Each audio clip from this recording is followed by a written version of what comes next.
Okay, greetings everyone. About my bedtime, so make this a short video. I want to know your opinions on the resolution to recognize the Atlantic slave trade. Why do you think now this resolution is brought forward? Why now? Do you think Ghana's just doing this on its own, or the president is somebody's puppet?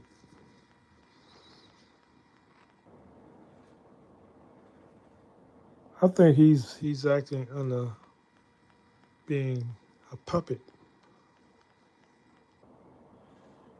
Mahatma, president of Ghana. I think he's America's puppet. And it's disingenuous because America don't recognize the Atlantic slave trade. And you know why?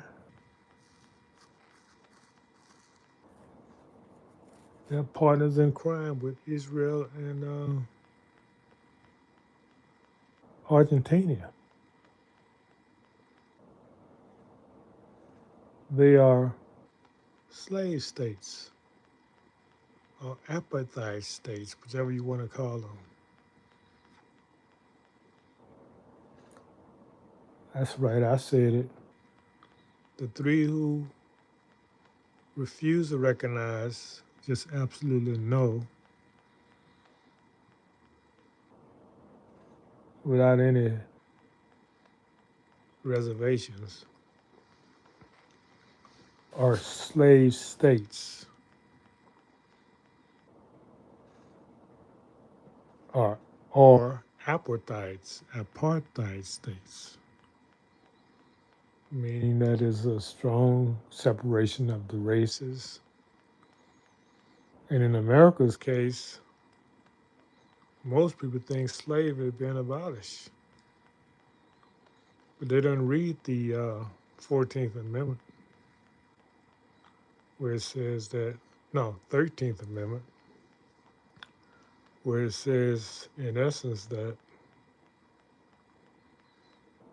uh, except for, what's the word? Volunteer confinement. Volunteer confinement, slave is okay. Involuntary confinement, yes. If you're involuntarily confined, then slave is okay. What is involuntary confinement? Do y'all know what that is? You got it. That's imprisonment. In prison is involuntary confinement. So they just told you. They told you. They told you. Did you hear it? You're prisoners of war. You are prisoners of war. The whole Atlantic slave trade is a hoax. You was enslaved in your own country. That was Martin Luther King was trying to tell you. He said aliens in our own land. He didn't say on our adopted homeland. We wasn't forced here from Africa. That's the biggest lie.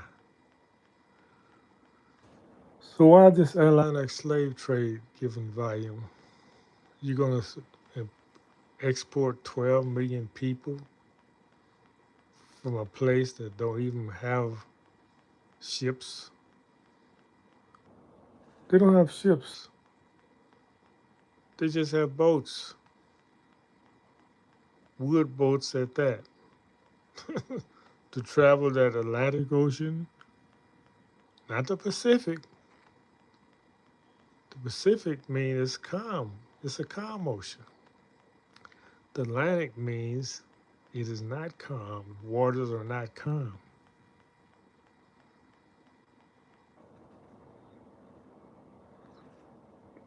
And you're not going to travel that area in wood ships.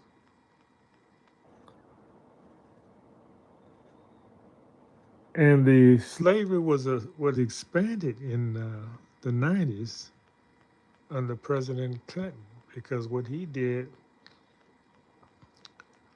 made the prison system privatize. He privatized the prison systems, which means now slavery is privatized again. It was public, meaning that the government so-called owned the slaves, but now the states got ownership of their slaves again. Corporations, same thing. And they can do with them what they want. They just got it hidden now. They got to hide it because they're in a prison. But they're slaves just the same. That's why they have these people in there for hundreds of years, not hundreds, 50 years, and nobody really says anything about it. Because the states is in control of those tremendous sentences. That's the main point I want to share with you all. I heard some idiot say, "Man, do you know they got slavery in Africa, slavery in Sudan, in Libya? They got slavery here, idiot. They just call it prison."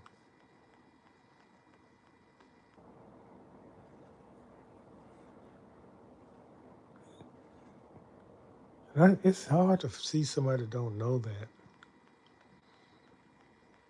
that America is a apartheid state. It's apartheid.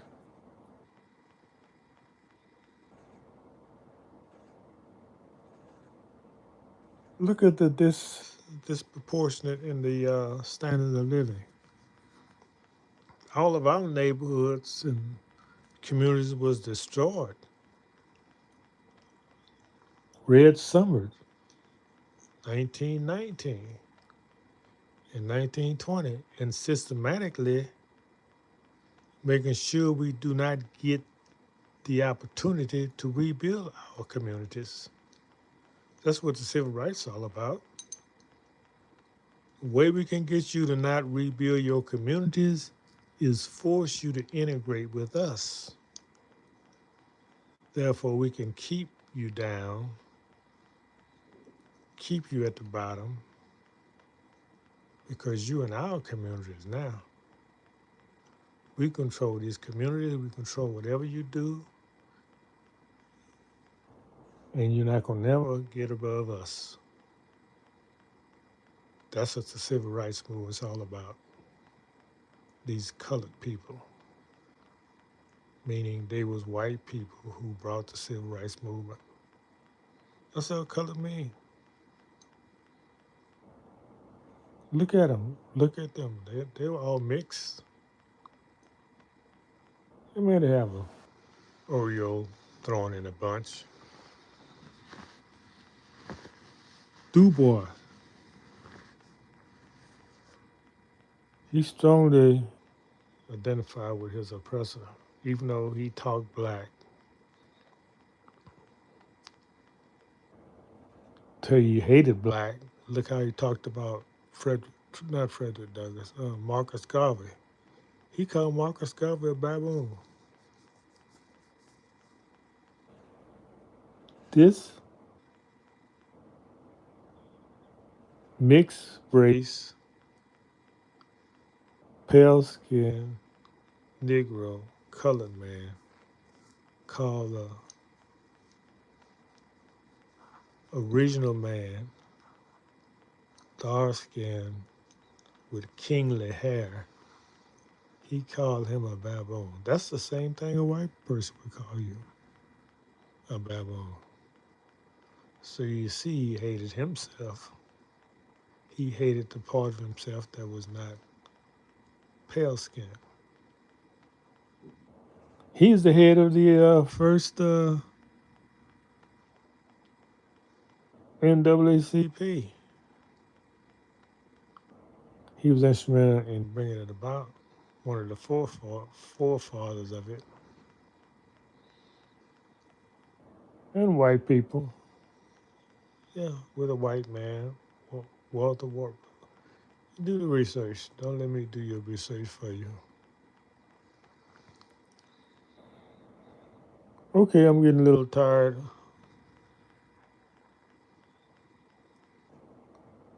Evil eyes are waking up. I got to go to sleep. The daylight is not time of evil, so I'm going to sleep during that time.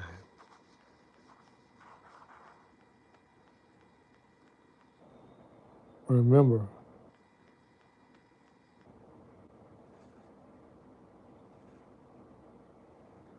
the fight is here in America. Your fight is not in Africa. They have their own fight. The reason why your fight is here because you were here thousands of years before anybody else. You didn't just come on a slave ship. You came here free. You migrated here, just like we migrated around the world, because we was the travelers.